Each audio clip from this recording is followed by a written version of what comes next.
malam untuk Ibu dosen dan teman-teman semuanya. Di sini kami dari kelompok 6 akan mempresentasikan jawaban dari soal yang Ibu berikan. Yang pertama di sini kami akan memperkenalkan nama anggota kami. Yang pertama nama saya Diputu Cynthia Surutami Dewi dengan NPM 841 dengan sebagai moderator. Selanjutnya, Saya Nia Ririn Pemilayani dengan NPN 870. Saya Putu Aprilia Gita Putri dengan NPM Akhir 846. Saya Nikoma Widya Yulana Dewi dengan NPM Akhir 321. Saya Nibtu Dia Permatahati dengan NPM 404. Saya Nikoma Ayu Juliari dengan NPM 38.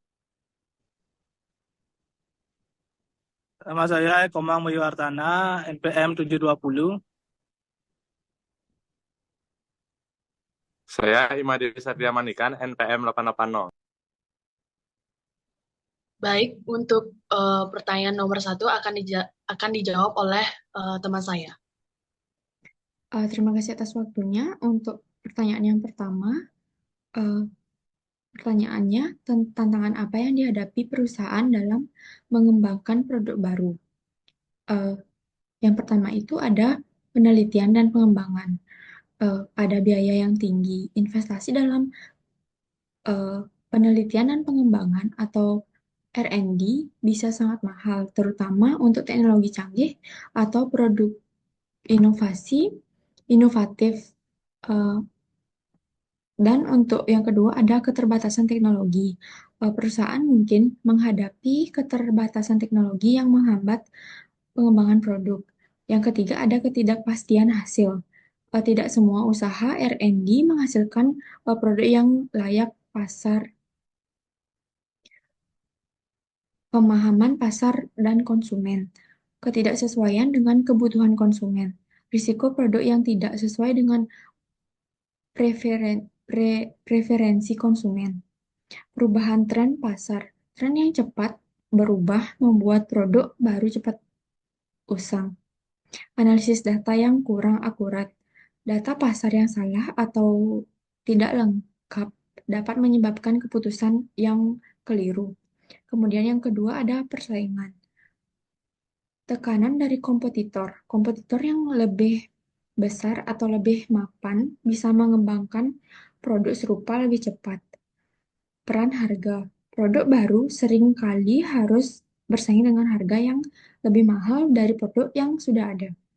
Kemudian untuk pertanyaan kedua akan dijawab oleh teman saya.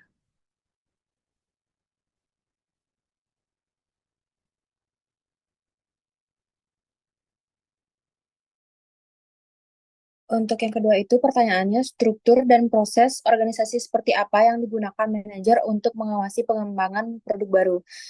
Itu ada dua jawaban. Yang pertama ada struktur organisasi dibagi menjadi 4. Yang pertama tim proyek khusus.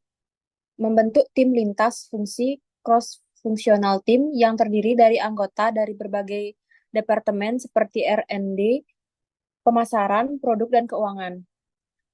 Tim ini biasanya dipimpin oleh seorang manajer proyek untuk memastikan fokus dan koordinasi. Yang kedua, struktur matriks. Mengintegrasikan fungsi-fungsi dari berbagai departemen ke dalam pengembangan produk tanpa memisahkan mereka dari tugas reguler mereka. Memberikan wewenang kepada manajer proyek dan manajer departemen untuk bekerja sama. Yang ketiga, ada inovasi terpusat, menggunakan pusat inovasi atau laboratorium khusus di mana semua ide dan pengembangan produk dikelola. Ini mempermudah koordinasi dan berbagai sumber daya. Proses pengembangan produk baru. Yang keempat, tahap ideasi dan seleksi. Sumber ide, mengumpulkan ide dari pelanggan, karyawan, riset pasar, atau teknologi baru. Penilaian ide menggunakan metode seperti analisis SWOT atau matriks keputusan untuk memilih ide yang paling potensial. Yang kedua ada perencanaan dan desain.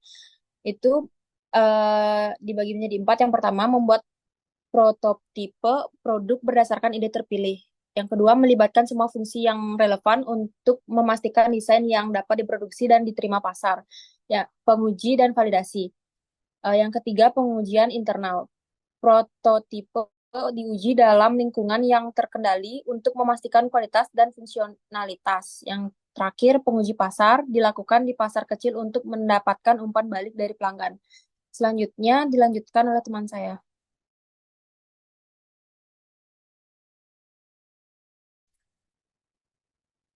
Baik, saya akan melanjutkan pertanyaan nomor 3, yaitu apa tahapan utama dalam pengembangan produk dan layanan baru.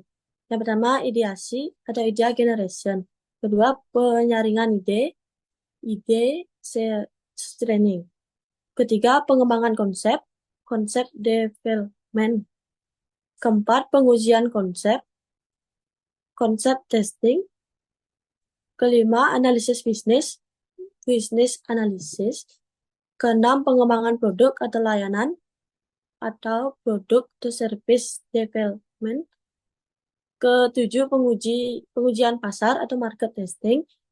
Selanjutnya, peluncuran atau commercialization. Dan terakhir, evaluasi dan perbaikan atau post-launch evaluation. Hanya akan dijelaskan oleh teman saya. Baik, terima kasih atas waktunya. Di sini saya akan menjelaskan pertanyaan nomor 4. Apa cara terbaik untuk mengelola proses pengembangan produk baru? 1. Gunakan metodologi yang terbukti. A. Step Gate Process. Memecahkan pengembangan produk menjadi tahap-tahap spesifik dengan gerbang evaluasi di akhir setiap tahap. Ada memastikan proyek tetap di jalur dan memungkinkan keputusan berbasis data sebelum melanjutkan ke tahap berikutnya. B. Metodologi agile. Menggunakan interaksi pendek atau sprint untuk mengembangkan, menguji, menyesuaikan produk secara cepat, cocok untuk produk dengan tingkat inovasi tinggi atau pasar yang berubah cepat. 2. Bentuk tim lintas fungsi atau cross-functional teams. 3. Tetap tujuan yang jelas dan terstruktur. 4. Implementasi teknologi manajemen proyek. 5. Melibatkan pelanggan sejak awal. Selanjutnya akan dijelaskan oleh teman saya. Baik, yang keenam ada alokasikan sumber daya secara efektif. Yang ketujuh, monitor dan evaluasi kinerja secara berkala. Yang ke-8, kelola resiko secara proaktif. Yang ke-9, komunikasi yang efektif. Yang ke-10, fokus pada inovasi fleksibilitas. Yang ke-11, ada evaluasi setelah peluncuran. Baik, pertanyaan selanjutnya akan dijawab oleh teman saya.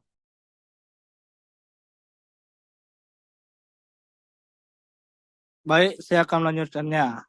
Yaitu pertanyaannya, faktor-faktor apa yang mempengaruhi tingkat difusi dan adopsi konsumen terhadap produk dan layanan yang baru diluncurkan.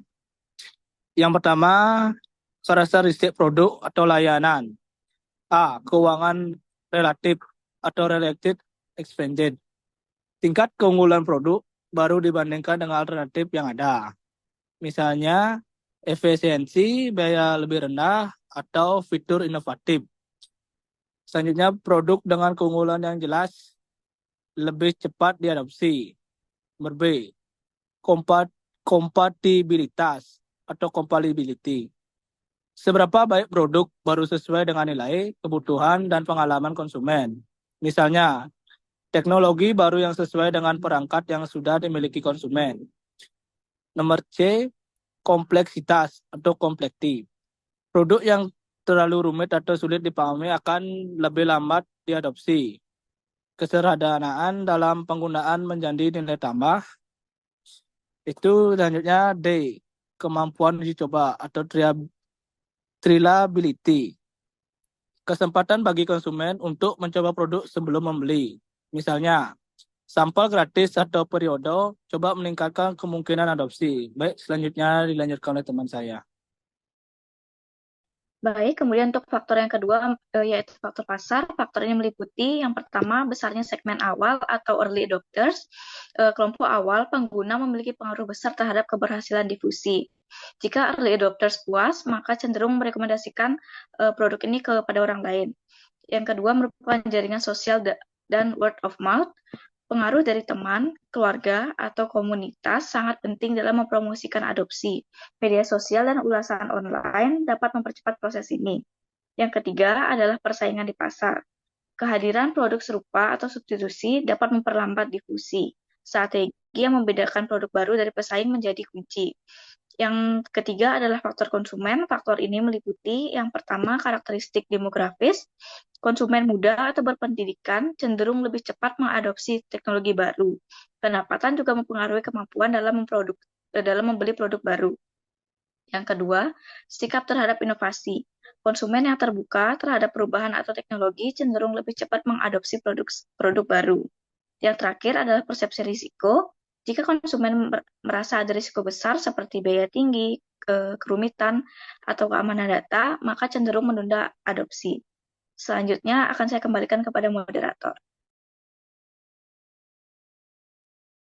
Baik, sekian dari presentasi jawaban pada kelompok 6. Jika Ibu dosen dan teman-teman ada saran dan tambahan, bisa silahkan berkomentar. Terima kasih. Kami tutup dengan selamat malam.